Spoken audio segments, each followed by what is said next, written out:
get off the sideline. It's time to get in the game. Toxins, toxins, toxins. It's everywhere and it affects our health. And this is why I wanted to do this episode. But this episode is actually a compilation of all the previous episodes that I've done on detoxification and talking about the effects of environmental pollutants. Now, this is a long one, guys. It's probably, I want to say, a little over an hour and a half worth of material because it's about, I think, 3 or 4 different podcast episodes that I've done in the past that I've just chopped up. I just put in the meat of those episodes and I've compiled it all into one. And there's a few reasons why I did that. Is one, because this is a lot of questions that you guys have asked me about different types of issues or surrounding toxins and detoxification. So it just made it a little bit easier to just compile it all into one place. So here you have it in this episode. You get to hear all of the things where I talk about the ubiquitous nature of toxins, how to detoxify, and why you need to detoxify. So enjoy. Oh, hold up. I lied. I forgot to do one one thing that I said I was going to do. I was going to read the 5-star reviews and I totally skipped my mind. So this one is coming from Hannah. Hannah gave us a 5-star review and wrote, Dr. Mike is the best. This podcast is super informative and has something for everyone in here. He has so much knowledge in natural healing and health. Thanks, Dr. Mike. Well, thank you, Hannah, again for that amazing 5-star review. If you guys feel so inclined, please leave us a 5-star review either through the app, and you can go through your the iTunes app, and I also think Google Play has one and Stitcher has one, or if you just go to the website and you can actually, if you're listening it on the website right now, and you can actually, when you click on the button, there'll be a little purple little button that'll say leave us a review. That would be awesome, and we'd love to feature yours 5-star review on the next show. Not much has been in the news, so I'm gonna skip that section for now because it's so long in this episode. So sit back, relax, take some notes. You may have to go back and forth on this because, like I said, it's jam-packed full of information. So ready, set, 5, 4, 3, 2, 1, go.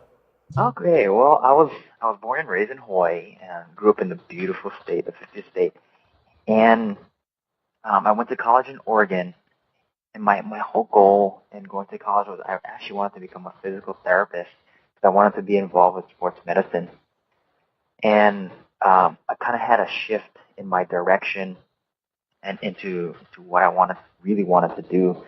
About my junior year in college, my grandmother passed away from, she had kidney failure, but she passed away of a heart attack. And she had been on dialysis for 6 or 7 years. And during that time when I was in college, when she passed away, I was involved with biomedical research at Oregon Health Science University in the cardiology department. And I really took another look at what we were doing in our society as far as healthcare. Mm-hmm. And it was really a negative thing for me to see my grandmother pass away at the age of 61.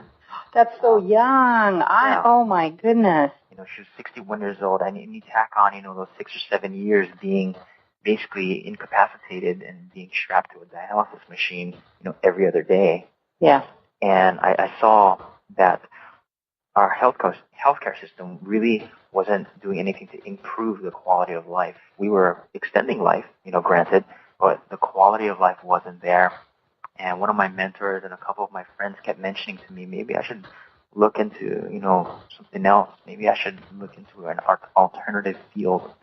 And they kept mentioning chiropractic.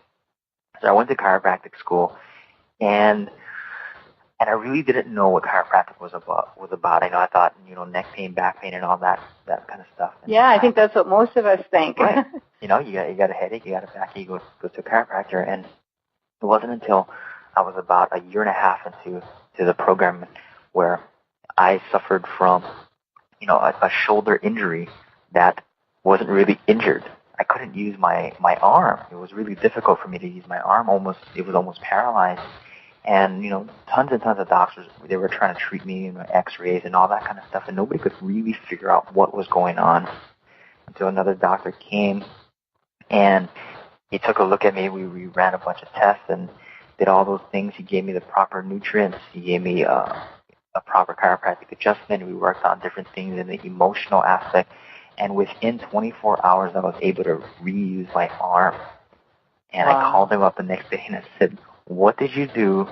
How did you do that? And how do I learn that?" Fantastic. And, you fast forward a couple years from there and traveling all around the country and learning all these different things. And here I am today, looking at the healthcare aspect from a functional perspective rather than treating neck pain and back pain, or what we call the chiropractic aspirin. So you've taken it beyond chiropractic, or Yeah. so you've studied outside of that field, Ben, to look at the body as a whole unit more? Yeah, it's actually getting back to the roots of how chiropractic was founded. Oh. And, when chiropractic was first founded in 1895, that was the basis. It was getting back to what healthcare was. How Hippocrates looked at the body. Using food as medicine. Looking at the other aspects of life. Toxins. Looking at how emotions affect our body. All these things, rather than it being all segregated. Because that's what we're seeing nowadays in our healthcare system is segregation. If you got a tummy ache, you go and see a gastroenterologist. If you got neck headaches and all that stuff, you see a neurologist. But everything is attached in your body. Yes. One thing always affects another thing. Oh, I just resonate with that so much, because really my 30 years of study has been, or it always keeps coming back to that, like really and truly. That's why I enjoyed your site, which I'll mention it right now. Your website is akdocmike.com, and it's akdocmike.com, so that people can go and check that out even while they're listening. And that's great. So this is how you got into chiropractic. And yeah, that's exactly. And got, almost by accident in some ways, but also because you had an experience that really made a difference, and also because of your grandmother. Yes. So today's topic is, why are toxins so bad for our bodies? And so why are they? Well, whenever we think of toxins in our environment, everybody's thinking about plutonium and waste dumps and all that kind of stuff. But it's more of a subtle poisoning that's going on. And I read this one book, and it says that there's an EPA study that looked at toxic exposure, and in 1998, I think, 1998, they said that over 1.2 billion pounds of toxins were dumped into our environment. And that's it, not really regulated. And we see that kind of stuff going on all the time. But the toxins that we're talking about is not frank poisoning. It's a slow accumulation over time. Mm-hmm. One of the big things that I think is hitting the news right now is plastics in our society. Exactly. Leaching bisphenol A, and I know a lot of mothers, especially my wife, they're concerned about giving their babies plastic bottles because it's giving off bisphenol A, which is causing a lot of endocrine disruption. That's right. And it's not really a frank poisoning. It's this slow accumulation, because our bodies really don't have the proper mechanisms to detoxify these man-made chemicals. Exactly. So what happens over time is that you have this accumulation. It's kind of like you never ever clean out your house, and you just keep storing stuff, and over time your house is going to get full. Things are going to be spilling out into the garage and into the streets, and that's basically what's happening. And that's why we're seeing a shift in the kinds of diseases that's affecting our society and our world. from infectious diseases to chronic degenerative diseases. And the healthcare system that we have right now is not designed to treat that. Where it's designed to treat emergent things that are happening. Right. Not necessarily chronic diseases. No, because they just give you more actual poisoning by adding more and more drugs into the body. So then your body has to start trying to eliminate that when they're already dealing with other things, unless it's an emergency, or like in certain cases, of course, medications are needed. But in general, people, if they go to a doctor, they don't learn about nutrition. That's for sure, right? No, not the common medical doctor. Right. There is a movement, going on right now where a lot of medical doctors are kind of taking that approach into functional medicine. That's great. Which is a good thing, but I hope it doesn't go the route where medicine has gone now. Exactly. Yeah, and which is money and greed. Driven by that. Yeah, unfortunately. So with these toxins that we're getting, so you would be even including junk food and medications and airborne or in our plastics, or are there other examples that you can think of? One of the biggest ones that I don't think a lot of people think about is pesticides. Mm-hmm. Pesticides account for about 70% of the endocrine damage in our society. Really? Oh my goodness. Pesticides really didn't come about into worldwide exposure until after World War II. It was being experimented, in the late 1800s, early 1900s, and then they found that they could use pesticides for chemical warfare and all this other stuff. And then the agriculture business, found that they could, control the growth of different weeds and invading organisms. But on the flip side of it, they really didn't know what these pesticides were doing to our endocrine system. So can you explain the endocrine system for the listeners? Because I have an idea, but many people might not know exactly what that entails. So basically, your endocrine system is anything that involves hormones, something where an organ is secreting a hormonal product, say like estrogen, progesterone, testosterone. Even another endocrine organ would be like your pancreas, which I know a lot of people suffer from diabetes. Right, insulin and all that kind of stuff. So this influences a lot of areas of our life. Oh yeah, your hormonal system controls almost everything that happens in your body. Anything from growth. Your brain secretes human growth hormone, to your moods, like with serotonin secretion and all that stuff. Mm-hmm. And almost every single disease out there is hormonally related. And you look at the top 10 leading causes of death in the world.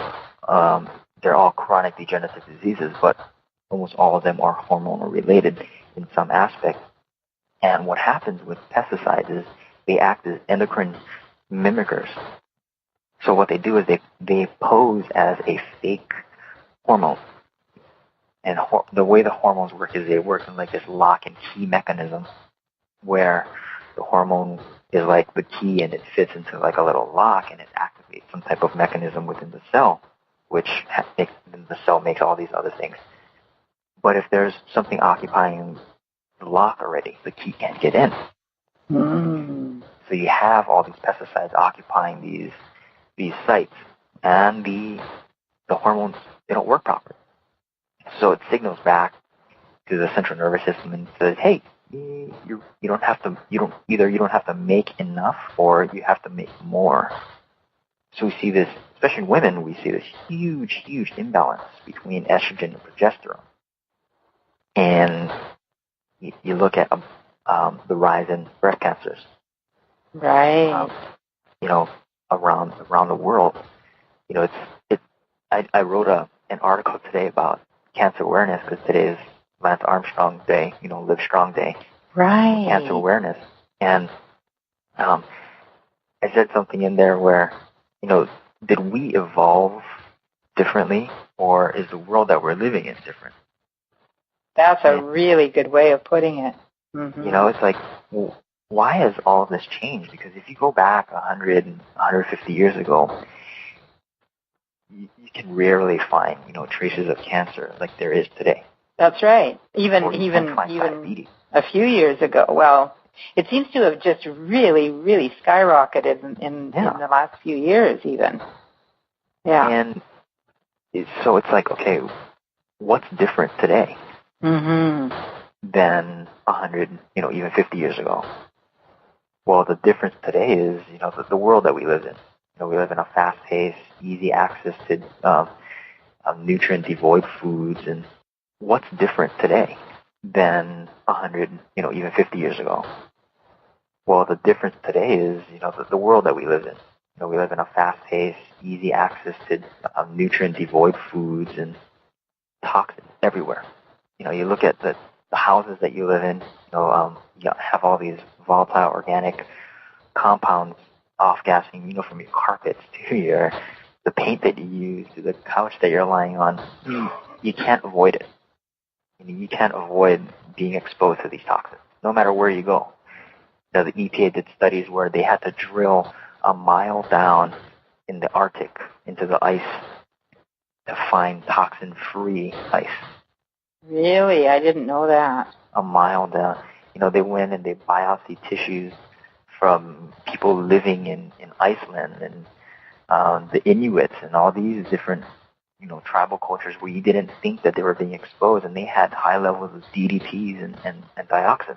That is so sad. They don't even use that stuff. Yeah, exactly. Whoa.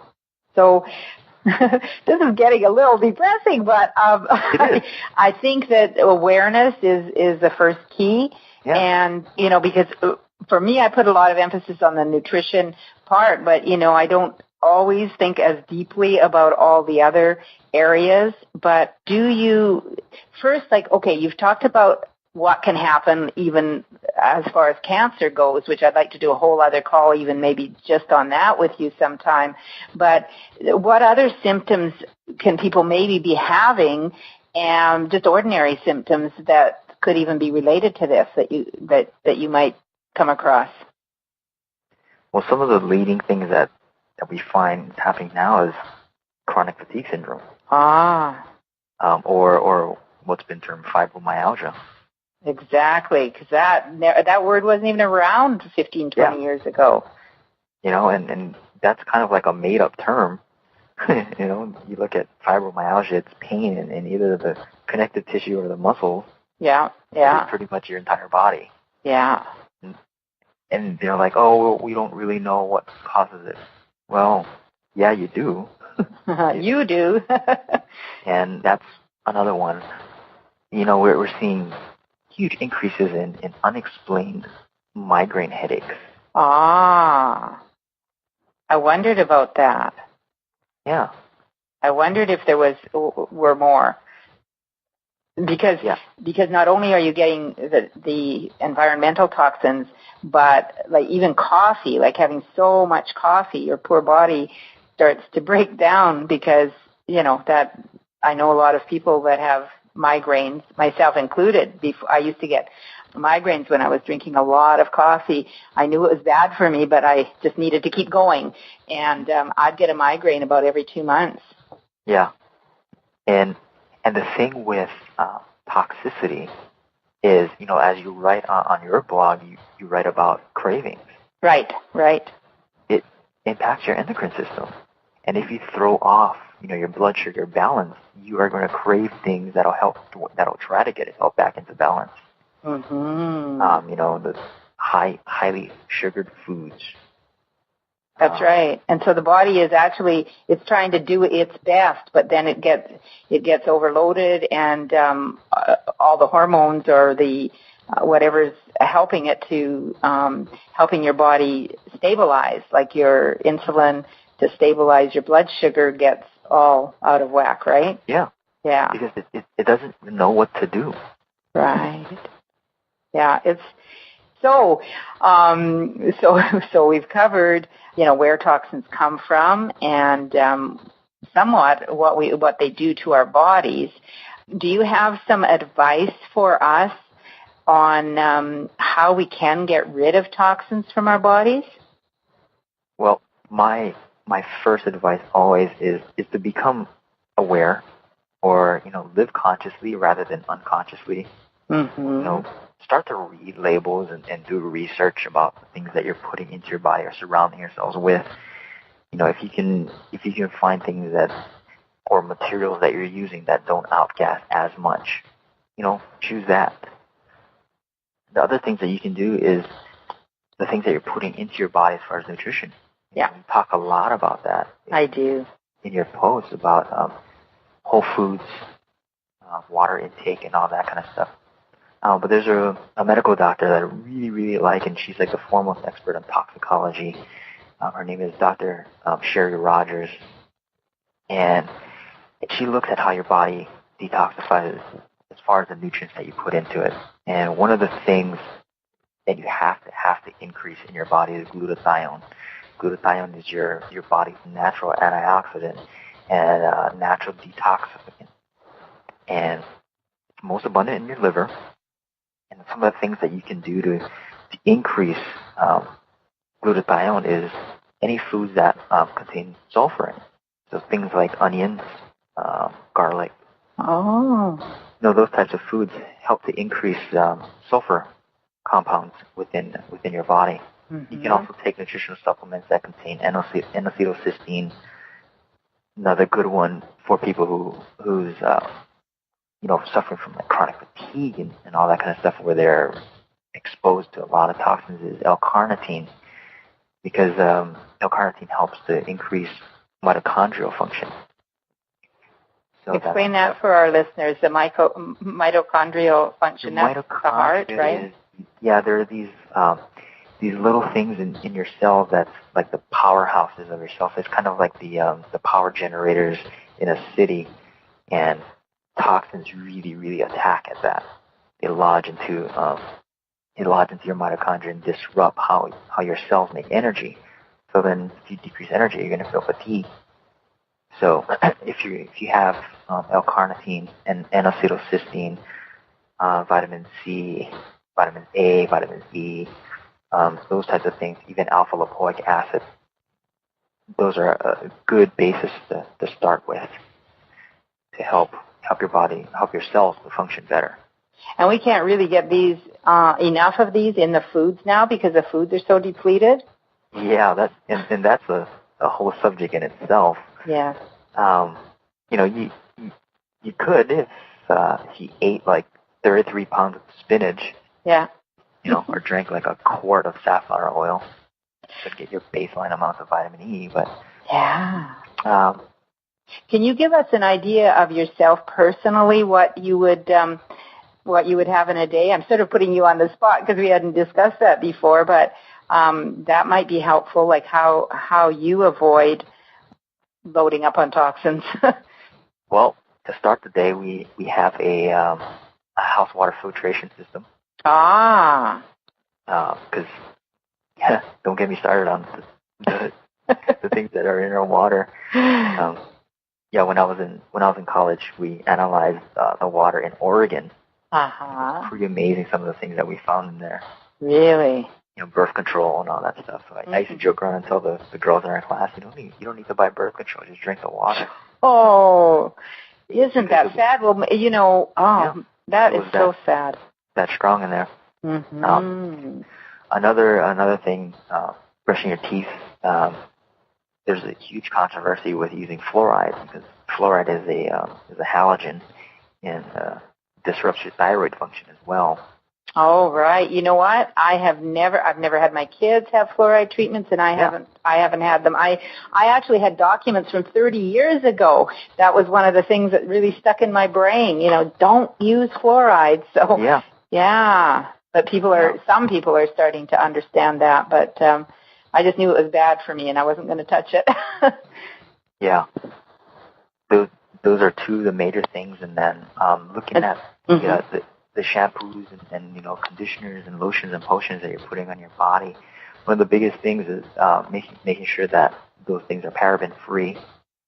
Parabens have been one of the major causes of tumor growth in breast tissue. So looking for stuff that, if it contains, methylparaben, isopropylparaben, those types of compounds, they're used as preservatives in a lot of the cosmeceutical products. Yeah. Yeah. So, and there's lists on the internet. And have you put any list on your website?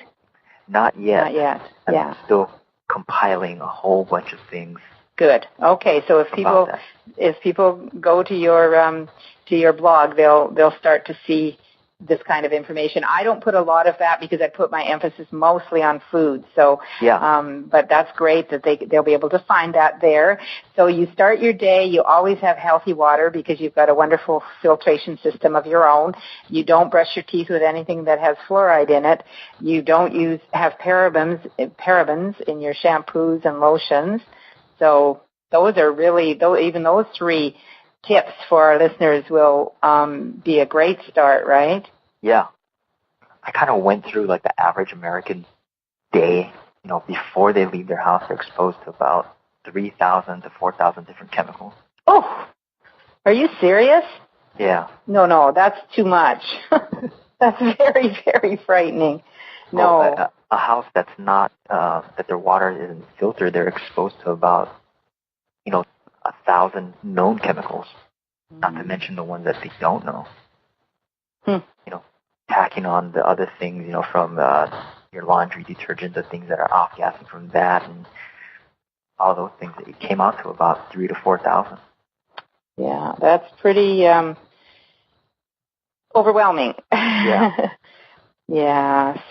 So there's there is a movement, and it's growing stronger, and people like yourself and myself can help people become more aware of each of these things.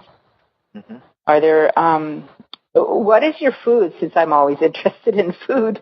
What, do you make yourself like an organic green drink and things like that? Yeah, I do a lot of juicing. Mm-hmm. I like, starting off the day with juices, and my biggest tip, I try not to get like really specific with the fruits and vegetables or whatever, because sometimes it blows people's minds. But I use general guidelines, dark green stuff. Yes. And throw in a couple bright colored fruits and vegetables. Basic guidelines there. Okay. And as far as cooking wise, I like to stay low heat as much as possible. Mm-hmm. Low heat, long term cooking, just to kind of allow your body to digest some of the foods, make it viable. Mm-hmm. And do you, as much as possible, we like to do as much organic as possible. Okay, that's what I was going to ask. Yeah, as much as possible. Yeah. Great. That is super. I didn't ask this earlier, but I wanted to say that I have people coming to me that say if they start cutting out a lot of their junk food and their sugar and their caffeine and everything, they get things like headaches and the withdrawal. All the withdrawals. So maybe you'd like to talk about that a little bit. Okay. I prefer people not to go cold turkey. Okay. Me too. Just because of that aspect. Yes. Because your body has grown accustomed to it.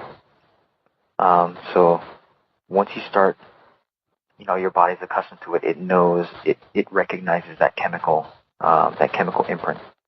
Right. So chemical imprint. I haven't heard that before. Ah. Yeah. So a slow tapering. Even when you start any type of nutritional program, your body doesn't even recognize that. If you're so toxic. Yeah. Even just adding in, proper fruits and vegetables, people get some type of reaction because their body's like, what is that? I know. I find that with people that I'm coaching. Mm-hmm. Mm-hmm. So it's a ramping up and also ramping down for anything. Okay. Whether it's proper food or junk food. That's one of the biggest things to getting off of things. Like if you're addicted to coffee, if you have 6 or 7 cups a day, I wouldn't drop down to none or one. Start going down. If you're at 6, go down to 5 a day, and start working down to 4, 3, and get down to a place where you're comfortable with it. A lot easier on the body. Yeah, a lot easier, and it doesn't cause a lot of chemical disruption as well. Okay. So it also could be overloading your elimination organs if you do it too quickly. Yeah. Okay. And also with that too, especially what you're talking about and your focus with cravings, there's a brain component to it. Yes. Because you're conditioned. I wrote a comment in one of the things that you're talking about with fast food. I said there's some research done with fast foods and why they use certain colors. Right. They're advertising. They're using a lot of reds, a lot of oranges, a lot of yellows. And within the brain, those colors stimulate digestion. And that's one of the main reasons why they use those colors. And the body is not, okay, so we're not really designed to be around those bright, glaring colors and eating fast and digesting fast. And yet that's happening because everything is fast food, and so our bodies react to that, and our digestive system gets all messed up, probably. Yeah, and in nature, those colors are highly significant of sugar. Oh, I never thought of that. Flowers are those colors. You don't see flowers that are, green. Right, or even black, or oh my goodness, that's very fascinating. So, yeah. Or, and even as far as in the animal kingdom. Yeah. It's always it's just a attractor pattern.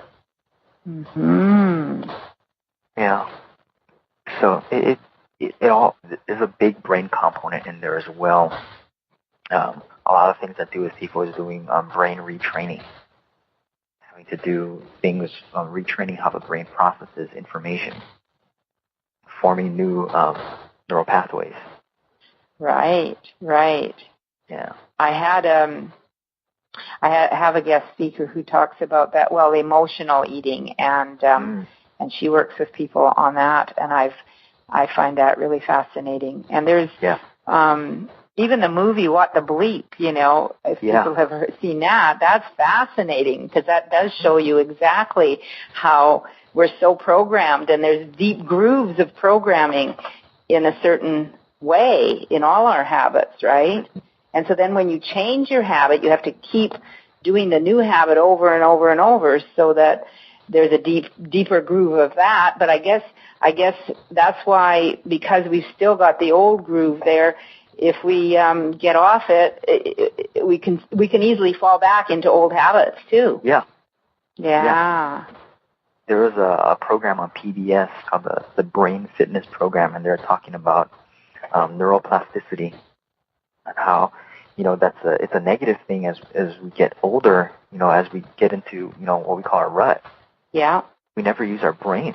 Kind of like if you go home the same way every day, from work, you're really not thinking about it. It becomes an unconscious thing.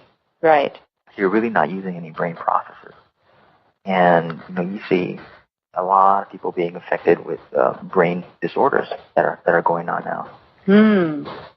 And that's interesting because even for the eyes, my mother was she's got glaucoma, and it has been getting it's gotten worse. She's 89, but about 10 years ago, they really emphasized that she needed to, because she could see enough to read still, and that she needed to keep reading every single day, because in 6 months she could even lose the ability to recognize words because the brain could just lose it without practice. Yeah. So she needed to keep stimulating herself and her brain.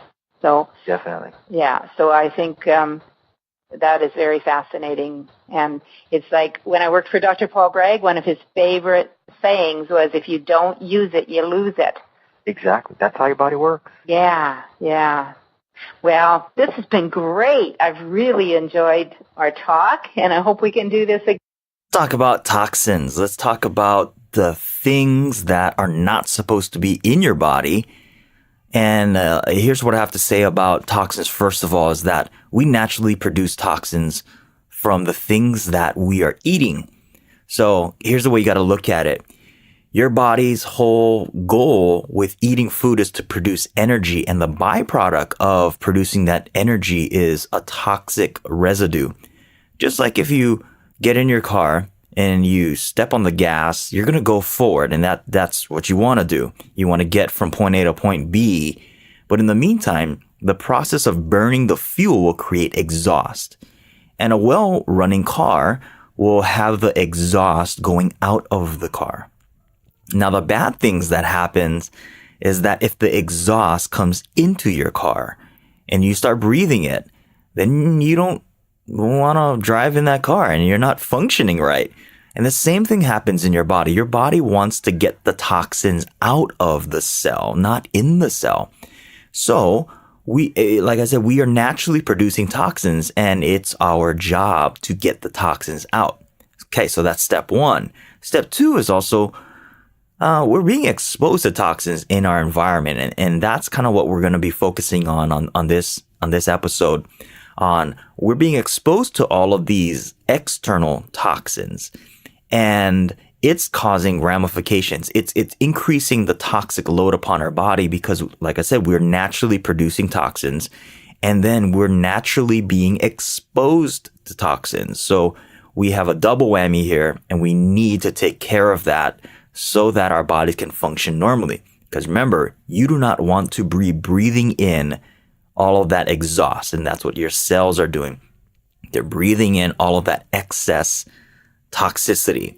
So let me step back and really define, detoxification, because a lot of people, when they hear this, or when you talk to your healthcare practitioner and you say, I want to detoxify, they're thinking of frank poisoning. They're thinking of you have been on drugs, or you have been exposed to some type of harmful chemical, and it's causing immediate damage to your body, and you need to get that out right now. What we're talking about with detoxification is actually something more subtle, something what we call bioaccumulation, where you're being exposed to these small amounts of toxins that are not supposed to be in your body, and they're accumulating over time. Kind of like if you're driving down the road and a speck of dust gets on your car. One speck of dust doesn't really matter. But if you accumulate specks of dust over time, slowly your car gets dirty. That's what we're talking about with bioaccumulation. So what we need to do is decrease the exposure to these toxins, and also make sure that we're constantly washing our car. Now, when we're exposed to toxins, your body naturally will excrete it. That's what we're supposed to do, because you're making toxins naturally. So our bodies are designed to excrete toxins, and it's able to metabolize these different toxins. The problem becomes when we're exposed to toxins that our body has no idea how to metabolize or how to excrete. Now, these toxins that are foreign to our bodies, that our body has no idea what to really do with it, get stored. And it's a process that we call bioaccumulation. And I wanted to talk about two aspects of bioaccumulation that you're going to run into when you talk to people about detoxification and the idea of bioaccumulation. So the first part is called bioconcentration, where you have a repeat exposure to the same type of toxin, and it builds up and piles up over time. So it concentrates. And then the other part is what we call biomagnification. This is when you have, let's look at the food chain, for example. So you have all these organisms that are eating other organisms, which are bioconcentrating the toxins. Now, as these higher, guys in the food chain eat the guys in the lower part of the food chain, they magnify the toxins because it's being bioaccumulated. So that's what's happening in our food supply. And all of these toxins are stored in two major places, which is your fatty tissues and your bone. And that now becomes a problem when we link that to when we see the increase and rise in obesity in the country and in our world. Now, let's shift gears a little bit and let's start talking about where and why are we seeing these chemical toxins in our environment? Because the majority of all of these toxins that we're seeing and being exposed to nowadays, our bodies weren't designed to excrete and metabolize. So what happened? Why all of a sudden did we get exposed to this? Well, the big turning point for our bodies and for the world was World War II. And what happened in World War II, and I'm not going to get into the deep history on this, was basically we invented and we created, I'm saying mankind as a whole, not just the United States, but we as mankind, we created about 80,000 different chemicals. 80,000 different chemicals, and we released that into the environment. And the problem with that was these are all man-made synthetic chemicals that the body has no idea how to excrete or metabolize. So if it doesn't excrete or metabolize, what does it do? It stores it. And where does it store it? It stores it in your fatty tissues or your bones. So here we have the exhaust that your body has no idea how to get out. And we keep breathing it in. So our cells keep breathing in some type of exhaust. Now the problem becomes when you're breathing in your own exhaust and you're taking in others' exhaust as well. It's not a fun situation. Now these toxins now become what we call carcinogens. We classify them as cancer-causing agents. That's where we start getting into issues because these toxins now create some type of genetic mutation in our own DNA.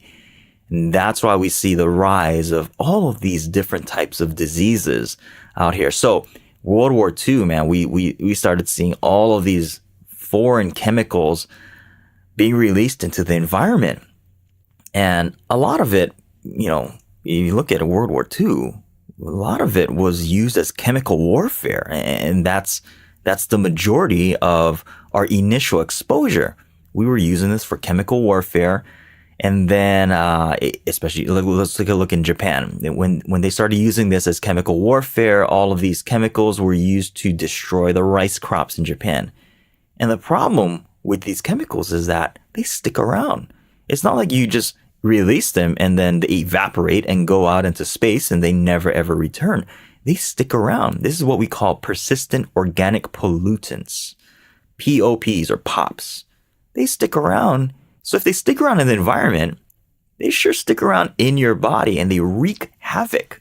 That was the whole goal of all these chemicals, is chemical warfare, to kill somebody, right? So if we're being exposed to it and its whole purpose was to kill somebody and we're being exposed to it and it's bioaccumulating in our bodies, we got issues.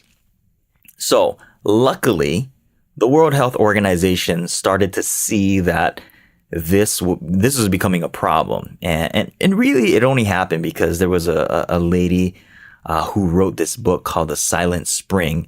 And her book that she wrote on Silent Spring was really to expose what was happening to wildlife because of these chemical toxins in the environment. And she exposed on how reproductive patterns, hormonal patterns, and all of these issues that were popping up with wildlife.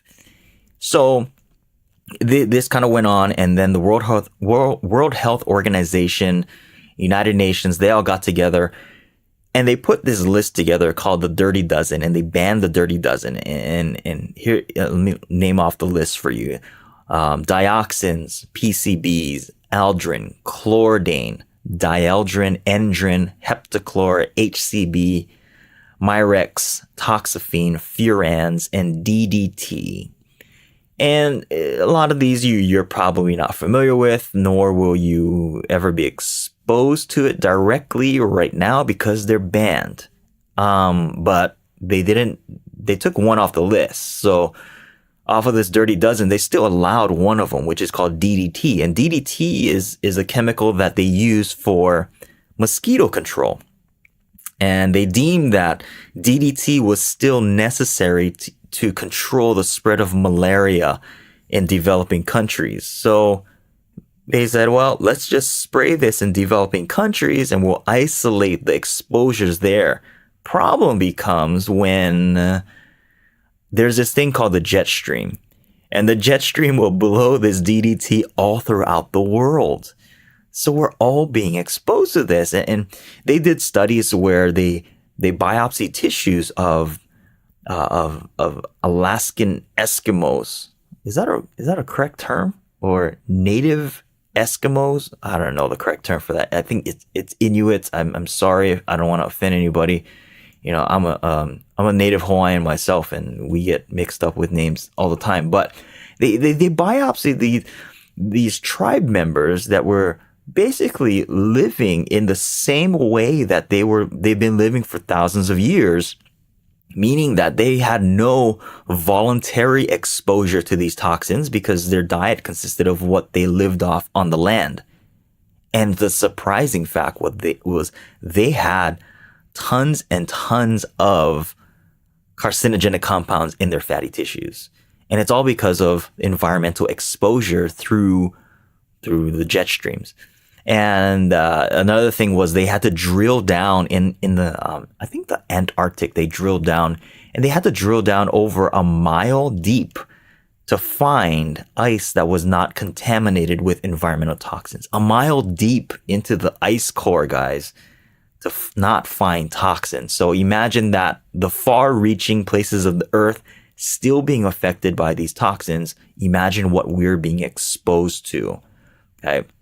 So there's various sources of toxins that we're exposed to. We have physical toxins. We have spiritual toxins is a real big one that a lot of people don't really think about. Emotional toxins.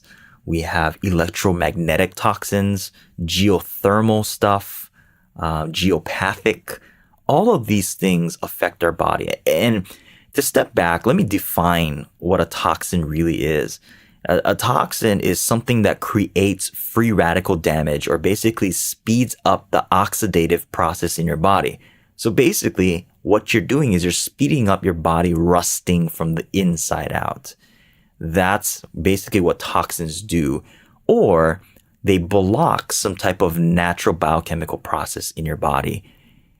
So if you have a chemical that's speeding up the aging process, or it's creating a blockage in the natural process of your biochemistry, that's what we deem as a toxin. So, on the next section, we're going to talk about some of the signs and symptoms for why you need to be detoxifying and if you know that you're toxic.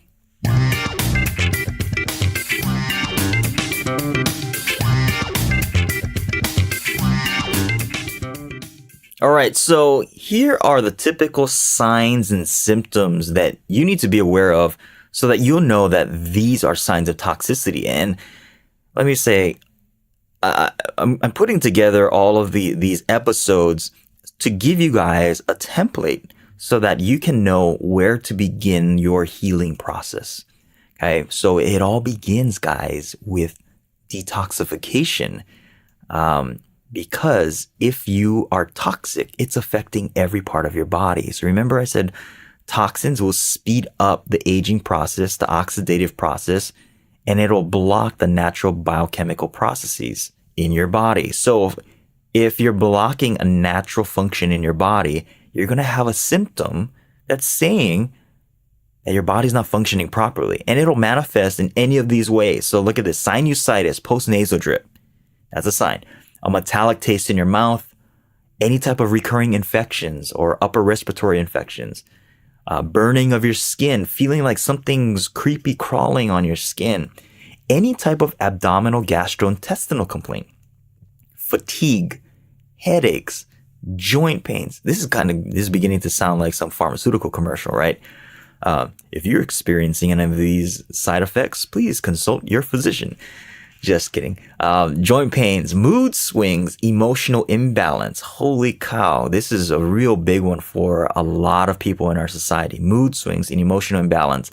Brain fog, not being able to think clearly. Sudden urges to urinate, ringing in the ears or dizziness. Not wanting to be around people. How many of you guys know people like that? Changes in lung capacity. All of a sudden, like over time, you're just like, I just can't breathe anymore. I can't get in that deep breath. Cardiac issues, arrhythmias, high blood pressure, sluggish liver and gallbladder, which is, that's, if you look at it, that's a kind of a given, right? If you're increasing in toxins, you're going to increase the load on the liver and the gallbladder. So those are typical signs and symptoms. Basically, what I say to every single patient is that the thing that you're going through, all that it is an accumulation of toxins in that organ. So say you have some type of organic dysfunction, disease, pancreatitis, right? That's just an accumulation of toxins in that organ that's blocking the natural function of that biochemical process, or it's speeding up the aging, the oxidative damage to that organ, the tissues, the cells. That's basically it. It's pretty simple. We try to make things too complicated on how our body is dysfunctioning. And here's me getting on the soapbox for a couple seconds. We have created a society that wants to name things, to call something a disease. I don't know why, but I think it's for other purposes rather than healing. But we like to name things and then throw a pill at it and say, well, you have this disease and this disease matches up with this pill. Unfortunately, that's not the way that the body works, because you can be having signs and symptoms and it's not even related to that area. I've seen people have gastrointestinal symptoms, I should say. And it's not even in the stomach or the small intestine. It's happening somewhere else. It could be a neurological issue. It could be a stress issue. So we can't just look at the body and say, well, A plus B equals C. We can't look at it that way. We have to take a step back and look at what's the causative factors. And it's pretty simple if you really know how to navigate the body. It all starts with toxicity, and that's really the reason why the body starts to break down in proper function. Toxicity breaks down natural body biochemical processes. Okay. And what we do, and this is the fallacy of where we've gone in Western medicine, is we're treating issues that are toxic based with more toxins. That's when we start running into even more issues. So you have a symptom and you take a toxin, which is what every single pharmaceutical drug is. It's a toxin compound to your system. And we treat it with a toxin, and that toxin that we're taking involuntarily creates other issues. And we need more toxins in the form of drugs to treat those other symptoms.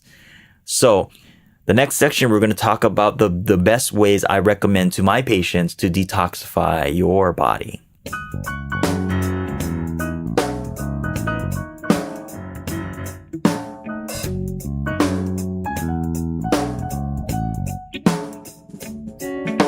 All right, let's get into the ways I give my patients to detoxify. I'm going to give this to you guys, but first we have to understand how the body detoxifies. So really quickly, there are 2 phases of detoxification, and I add in phase 3 as well.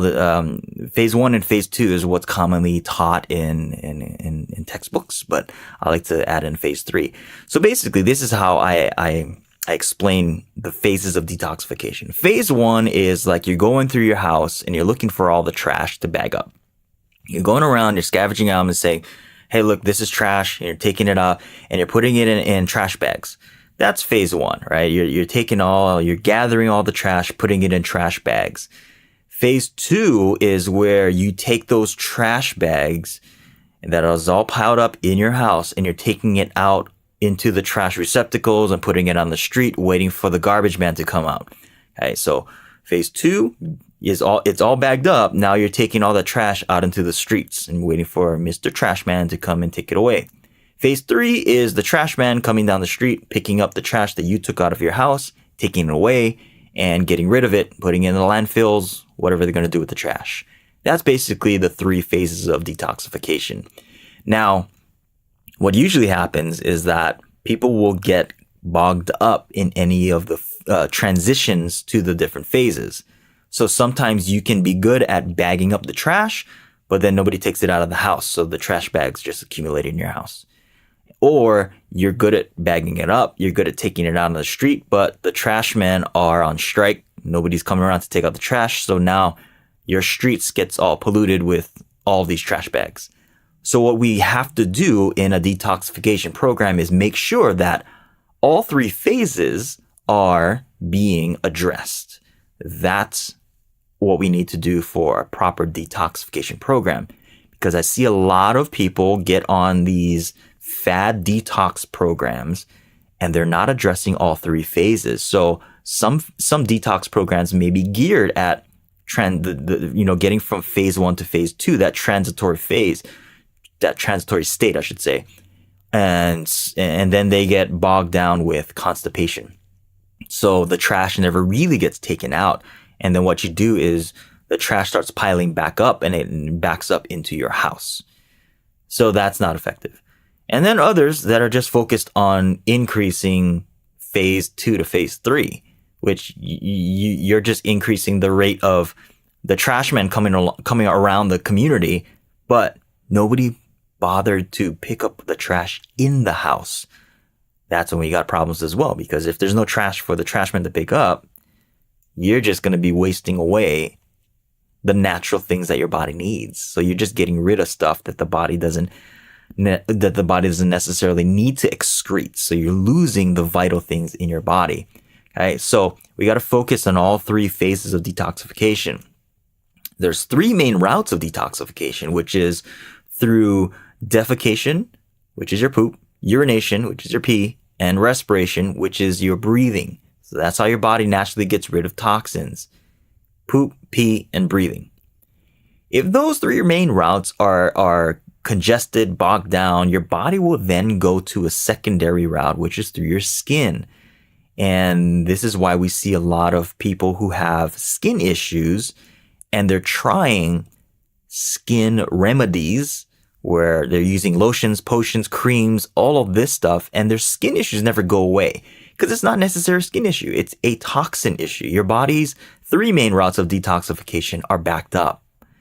We got to go back, right? We got to go back. We got to look at the different phases. Then we got to look at the routes of detoxification, right? So if your body can't get rid of the toxins in its normal way, it'll go towards a secondary route, because keeping the cells functioning properly is of utmost importance.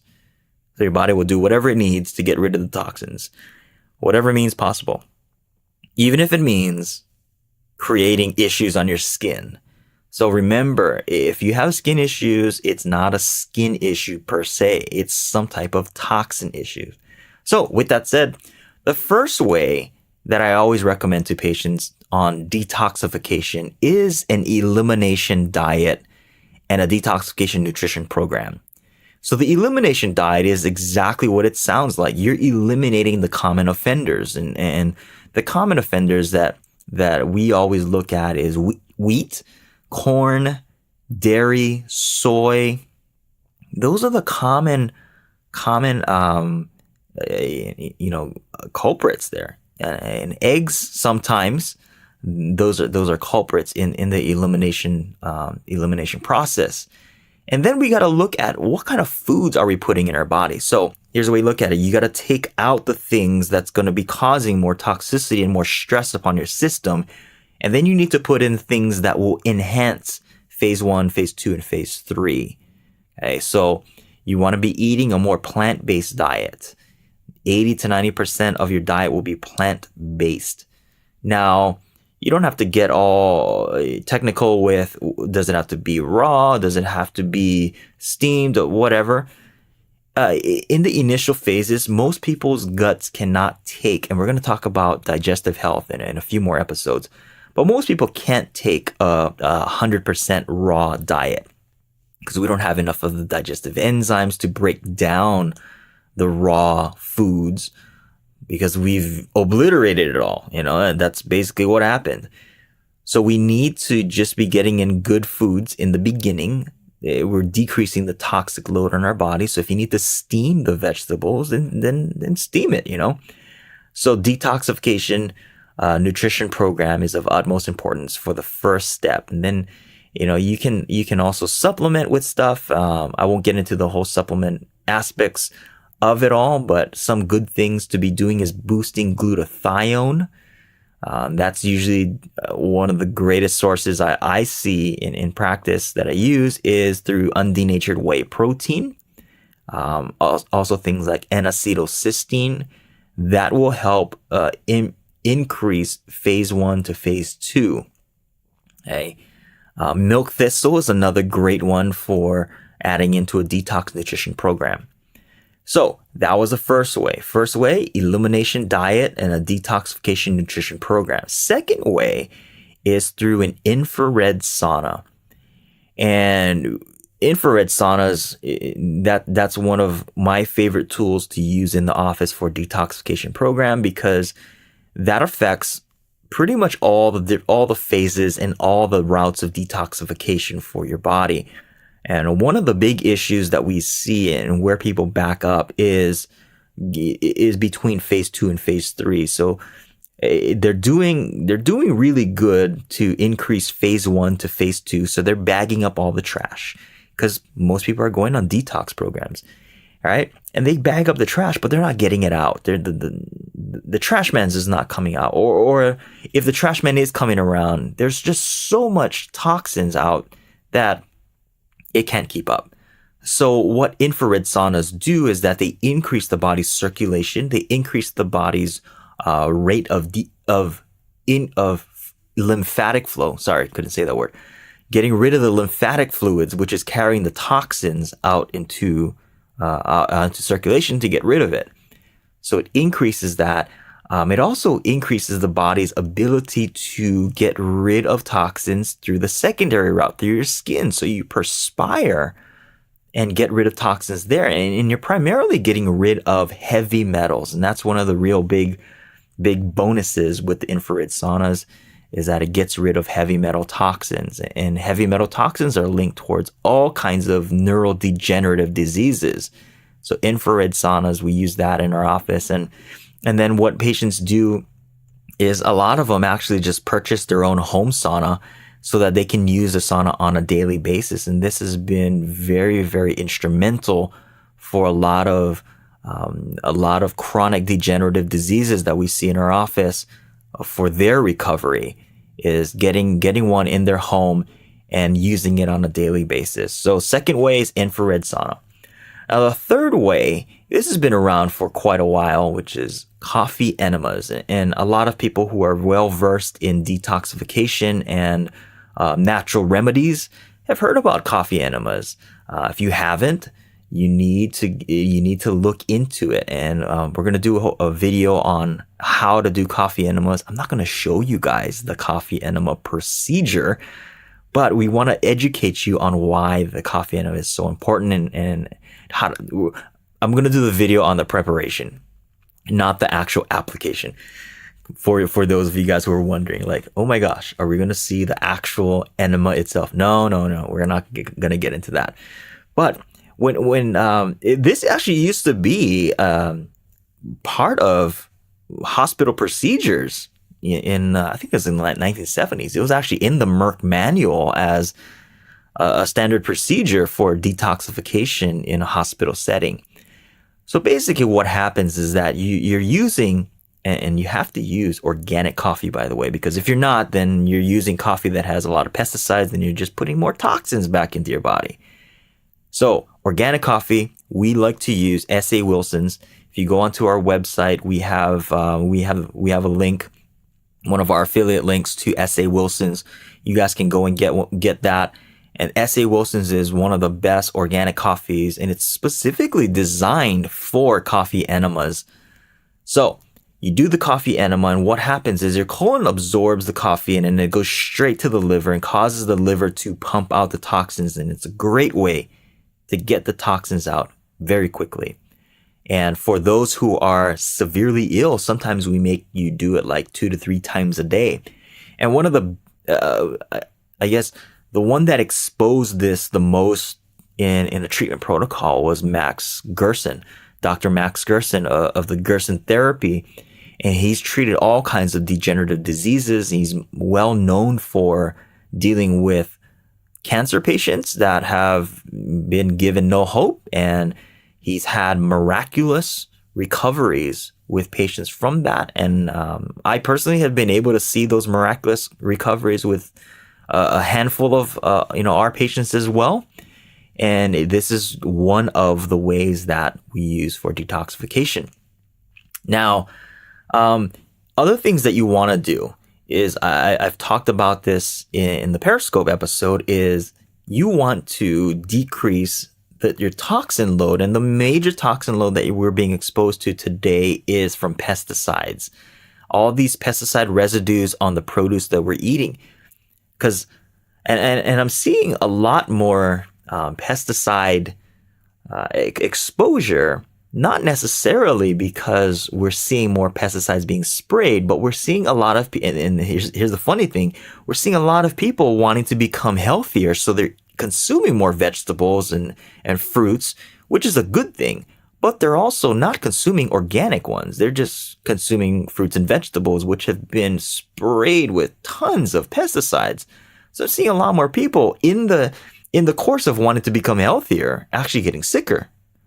And it's because of these pesticides exposures. So a great way is to make your own pesticide wash. You can actually buy these. You can go to, like Trader Joe's, Whole Foods, Sprouts, Mother's. They all sell pesticide washes, but you can make them at home. So you take 1 cup of clean water, clean spring water, and 1 cup of distilled white vinegar, a tablespoon of baking soda, and a half of a freshly squeezed organic lemon.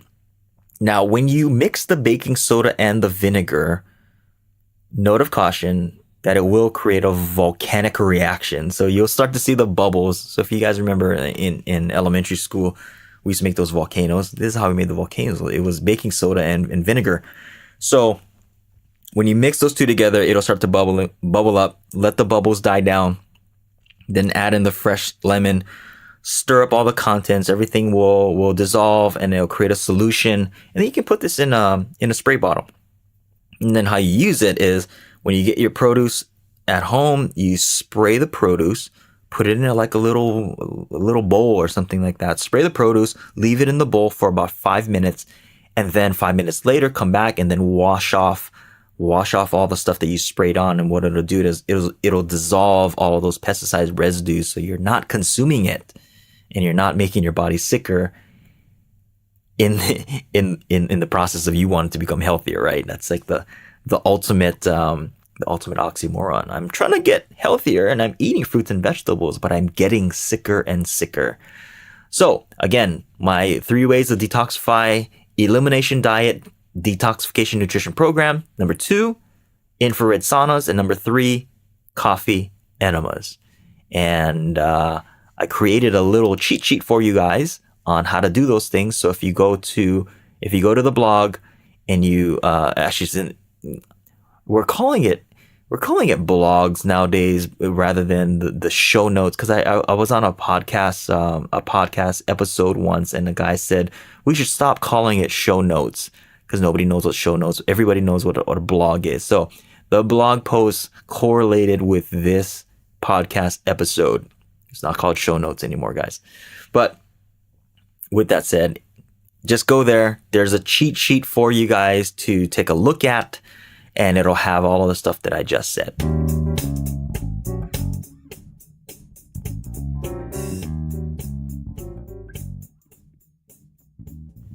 All right, so if you started to do a detoxification program and you start running into some issues, which majority of people will run into, it's very common.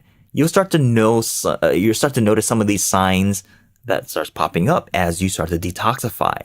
Stuff like fatigue, constipation, joint pains, gas, bloating, heart palpitations, all of this stuff that just doesn't feel right. And you start to think to yourself, oh my gosh, I don't like this detoxification because of all these symptoms. Note that is actually a normal process. Sometimes you go through what's called a Herxheimer's reaction, where you uncover all of these signs and symptoms that wasn't necessarily taken care of when it happened. So your body's trying to get rid of it now. It sees the opportunity, takes it, and gets rid of the naturally stored gunk in your body. And you start going through these things. Other things is that when you start noticing these symptoms, it's basically a sign that your body's doing what it's supposed to be doing, or it's a sign that you have a route of detoxification clogged up. So if you're cleaning your house, you're going to kick up some dirt.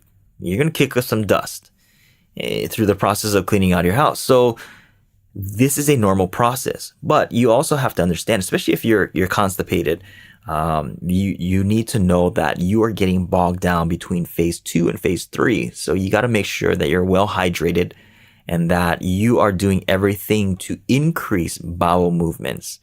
Now, if you guys need help, feel free to reach out to me, Dr. Mike, Dr. Mike at whatupdocuniversity.com, and we can see what we can do for you to help you out with this. Now, let me recap what we went through this episode. We talked about we are being exposed to toxins every single day. We have 80,000 plus man-made chemicals that we're being exposed to on a daily basis, and that we need to be detoxifying on a regular basis. So I usually recommend, like I said, biannually, or if you're really sick, you may need to be doing this on a monthly basis to get your body back to normal. We talked about the 3 best ways to detoxify: the elimination diet, detoxification nutrition program, infrared saunas, and coffee enemas. Taught you guys how to make your own pesticide wash so that you can decrease the toxin exposure that you're naturally being exposed to, or voluntarily being exposed to, and then some of the signs and symptoms that you may experience doing a detoxification program.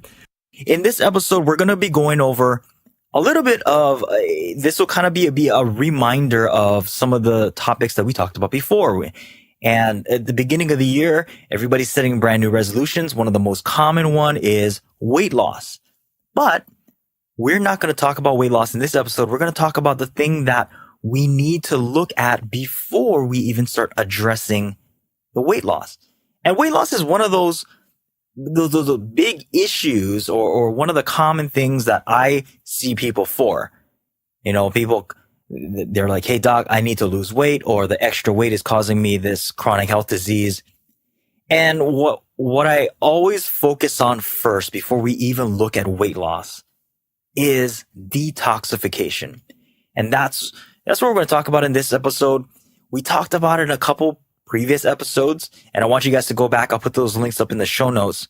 But I wanted to talk about detoxification and jumping a little bit more into it. I want to give you guys a couple actionable steps that you guys can take before you guys start partaking in a weight loss program, or if you're already in it, what you can do to even enhance that. All right, let's take a look at that. So let's look at even the reasons why we need to detoxify. Well, as you guys already know, I'm a big proponent for detoxification. And the reason is we live in a toxic world. Take a look around us, guys. I mean, you see pollution everywhere. You see smog. You can smell it in the water. You see it in the foods that we're eating with the pesticides, herbicides, insecticides. We're being bombarded by toxins all around. And it's been estimated that by the time from when you wake up to by the time you leave your home, you're being exposed to about 3,000 to 4,000 adverse chemicals that can affect your body and really bring your health down. I read an article on CNN, and I'll put a link to this in the show notes. It said that these 5 toxins are everywhere. Okay. These 5 toxins are everywhere. You can't escape these. The first one was BPA. These are found in all the plastics, I mean, we're always been exposed to plastics, and thankfully they're becoming more aware that BPA is a very bad thing. So they're taking that out of the plastics. Second one, another one that's also found in plastic called phthalates. And phthalates is one of the things that they inject into plastics to make it more malleable so that you can actually bend the plastics. This is what makes plastic plasticky. Okay, so phthalates is really bad for your cells, especially for women. It's been found that in a lot of breast cancers, the tumors itself has huge amounts of phthalate storage, within the cells. So you got to stay away from phthalates. Number 3 was PFOA, perfluorooctanoic acid, PFOAs. This is found in Teflons, all the non-stick stuff, water repellent, and almost every single home has some type of Teflon, water repellent things. The 4th one is formaldehyde. This is found in, almost everywhere. The furnitures that are in our homes. If you have anything that's made out of presswood, there's formaldehyde in that. For those who partook in the New Year's drinking festivities, formaldehyde's, most of them is found in a lot of the alcohols, or your body turns it into formaldehyde. And then the last one was PBDEs, or polybrominated biphenyl ethers. These are your flame retardants. This is commonly found in beds. I see a lot of patients that come in, and a lot of them are saying that they're living clean lives and they're being toxified by their beds. So there's things that you can do to make sure that these toxins are not getting into your system. And if there already are, we're going to talk about what do we do to get it out. Well, let's first talk about what are some of the signs and symptoms that you are toxic. Okay. I see patients, that has all kinds of different diseases, and the commonality behind all diseases is an accumulation of toxins into the tissues, and wherever those toxins accumulate is where you'll have the disease. So if you have abundance of toxicity within the pancreas, you'll have some type of pancreatic disease, whether it's pancreatitis or diabetes. It's just an abundance of toxicity there. If you have an abundance of toxins that stores in the brain, you can have dementia, Alzheimer's. You can have even just a lack of being able to remember things. Okay. If you look at almost every single disease, there's a component of toxicity in there. So you can have symptoms of fatigue, hyperactivity, chronic headaches, fuzzy thinking, metallic taste in your mouth is another big one, restless legs, difficulty sleeping, either staying asleep or going to sleep, unexplained muscle aches, joint stiffness, joint aches, swelling of the joints, puffiness in the face, fingers, in your feet, recurring sinus infections is another big one. Actually, recurring infections overall is a sign of overabundance of toxicity. Have you guys ever seen people who just have that look in their eyes as glassy, and it's not because they're smoking an herbal remedy. They just have glassy, spaced out looks. That's a sign of toxicity as well. What is another one? Having to chronically clear your throat. You have those friends that always have to clear their throat because they have that post-nasal drip? Sign of toxicity as well. If you have any type of skin issue, a chronic skin issue, that's toxins trying to get out of the pores and irritating the pores. Asthma is another one, breathing issues, any type of digestive issues, whether it's heartburn, intestinal gas, constipation, diarrhea, halitosis, bad breath. Let's see, heartbeat, irregular heartbeats, so a lot of people don't relate that, but irregular heartbeats has been linked towards overabundance of toxicity. Let's get into some of the emotional parts. So being highly irritable. If you're around a person, they're very highly irritable, they go off at, the snap of a finger. Signs of toxicity. Inability to speak, hoarseness, and on and on and on. Almost every single thing that you feel your body not functioning the way that it's supposed to, it's a sign of toxicity.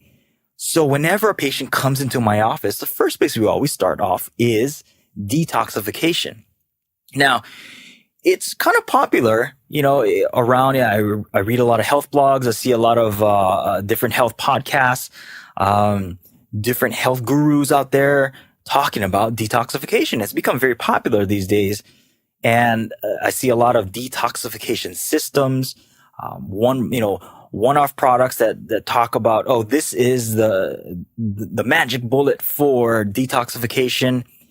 And a lot of them aren't doing it properly. There's a physiological way that you need to detoxify. And a lot of the products or these systems that tout detoxification, really, they're not really doing much. They're basically a colon cleanse. And in my opinion, and from a clinical standpoint, I see that they're actually causing more harm than good.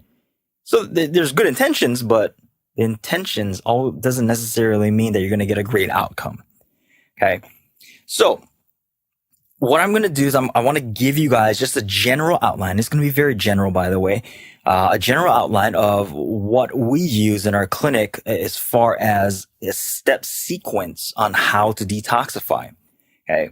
But before that, people always ask, well, where do I get toxins from? Well, there's four main components or four main areas that I see toxicity coming from. One is your physical toxins. These are the ones that, we know that we just talked about, the chemicals and all of that stuff. Those are pretty obvious. The next one is emotional toxins. And these next three are the ones that we kind of overlook. We don't think about the emotional toxins, the aberrant thinking patterns, how we think the wrong thoughts over and over and over again, stuff like worry or grief or being angry. All these emotions actually create a physiological response. If you read the book, Molecules of Emotion by Candace Pert, she talks about this, how every single thought relates to some type of neural peptide being produced in the body. And if you have an overabundance of these negative thought patterns, or even just a singular thought pattern that's being thought of over and over called autosuggestion, you can actually emotionally toxify the body with these neuropeptides. Okay. So this is one area that needs to be addressed. The next one is spiritual toxins.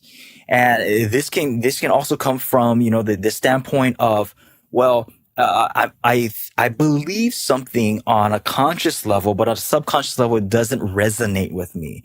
I'm sticking to a belief system regardless of what I know and feel to be right. And I see this a lot, in practice of spiritual toxicity. And this is something that needs to be addressed as well.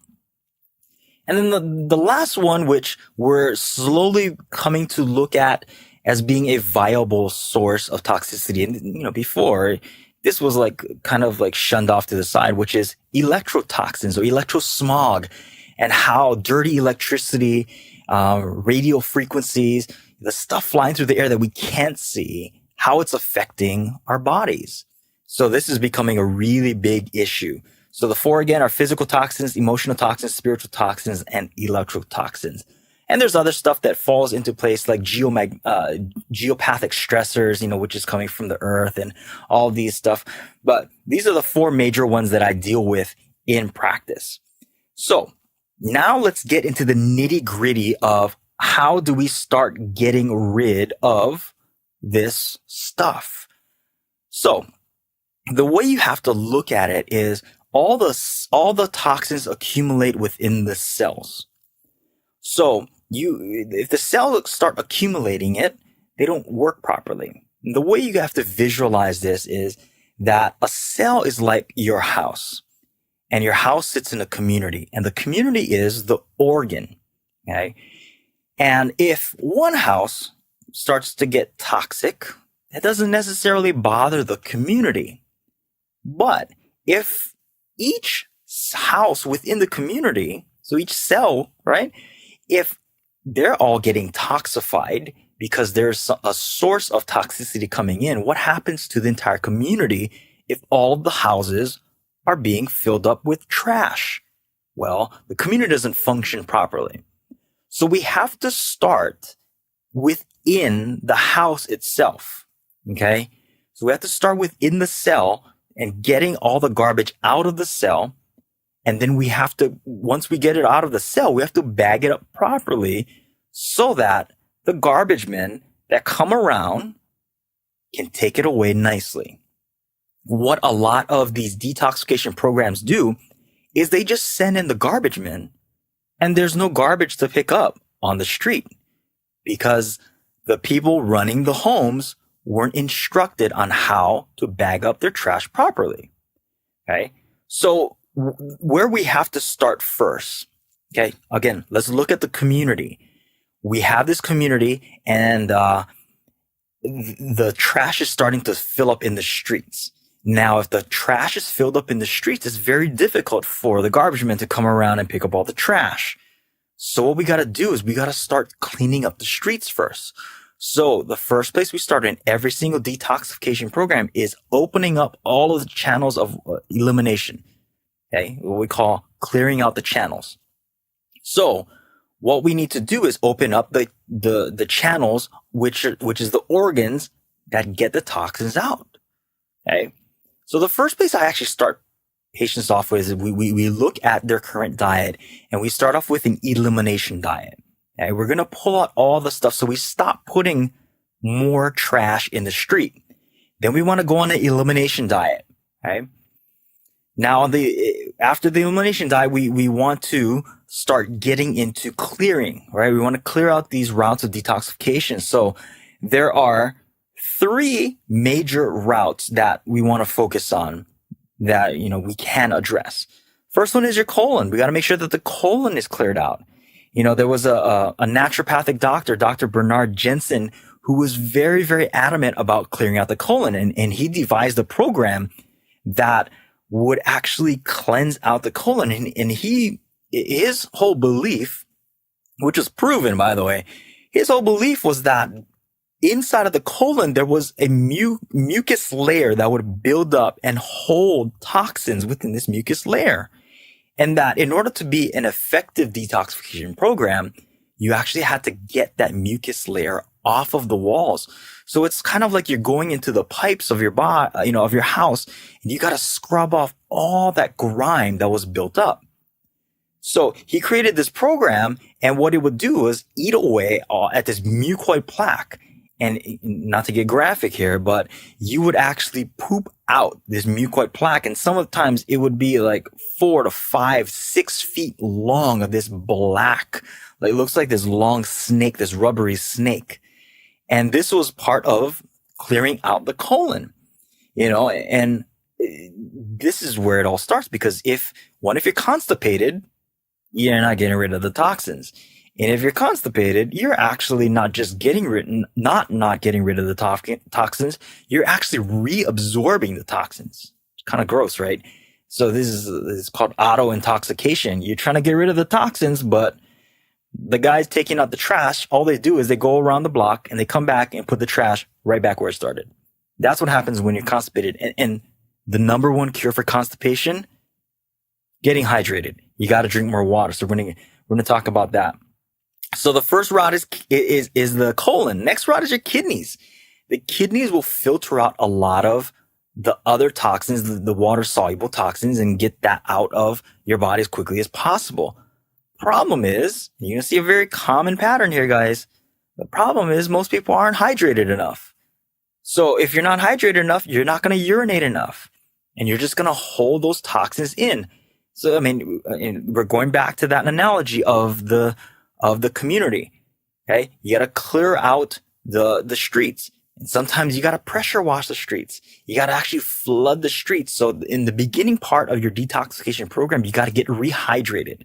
So we're going to start with the elimination diet. We're going to eliminate the common offenders, which is usually wheat, corn, dairy, soy, eggs. We're going to eliminate those, and we're going to increase water intake. Okay. I usually recommend for the average person about 1 liter for every 50 pounds of body weight and 1 liter bonus on top of that. Okay. So for the average person, 150 pounds, you could be drinking 3 liters plus 1, so 4 liters total at the beginning part of your detoxification program. Your body's going to need a lot more water. And just by doing those 2 things, eliminating the common offenders, wheat, corn, dairy, soy, and eggs, and hydrating your body, you're going to start to feel a lot better. You're going to start to notice your skin to improve, energy levels, digestion, just by those 2 things. Okay. Because we're focused on the colon and the kidneys. And the third one is lymphatics.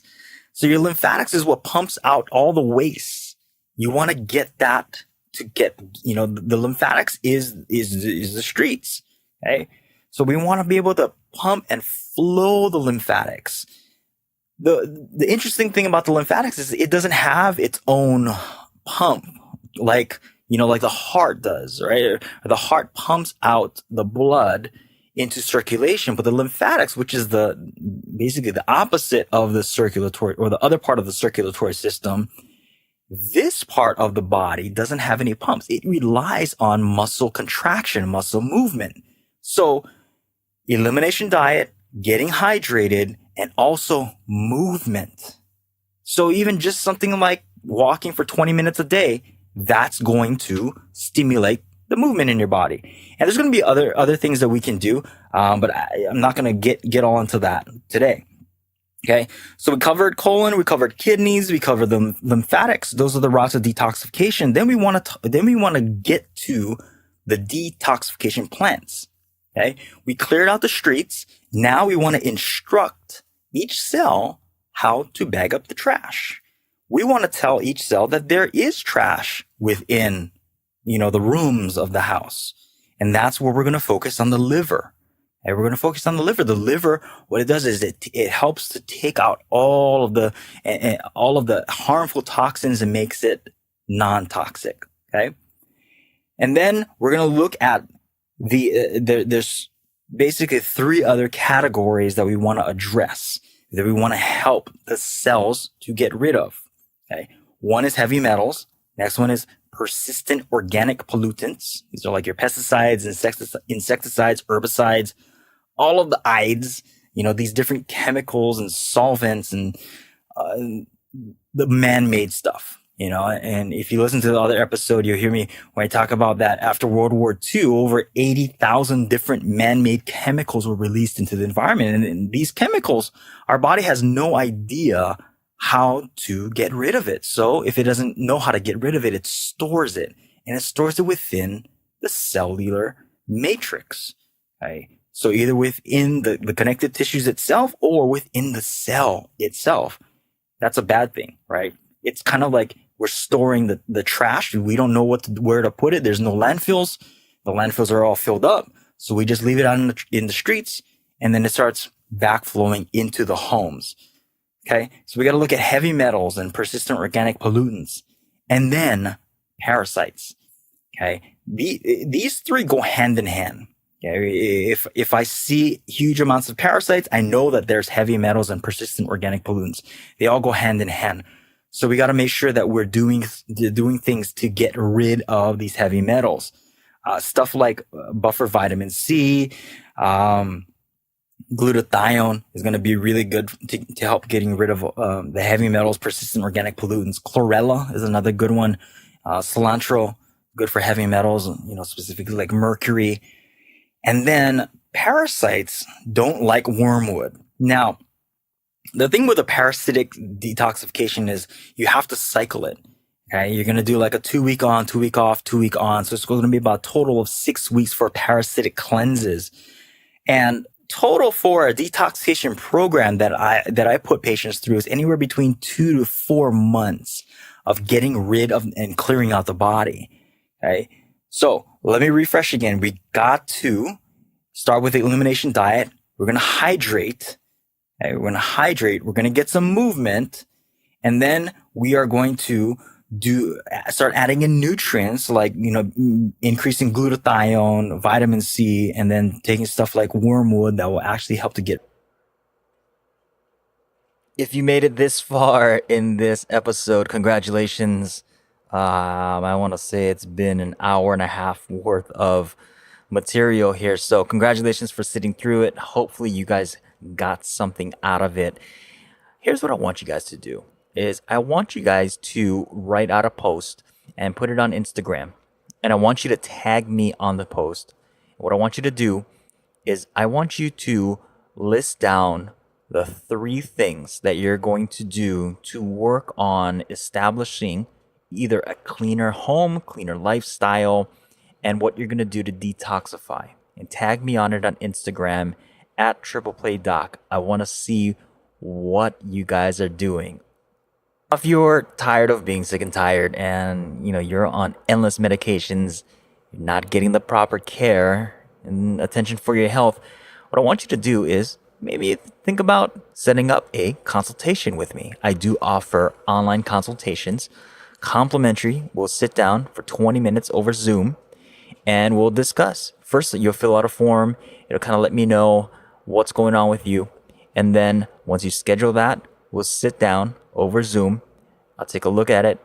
You'll tell me what's going on. We'll talk about it more and we'll see if you're fit for one of my programs. So what I want you to do is there should be either a link in my show notes here, or you can just go to www.tripleplayperformance.co/online consulting. That's www.tripleplayperformance.co/online consulting. Hey, if you've enjoyed this podcast, leave us a 5-star review. Connect with me on Instagram at tripleplaydoc.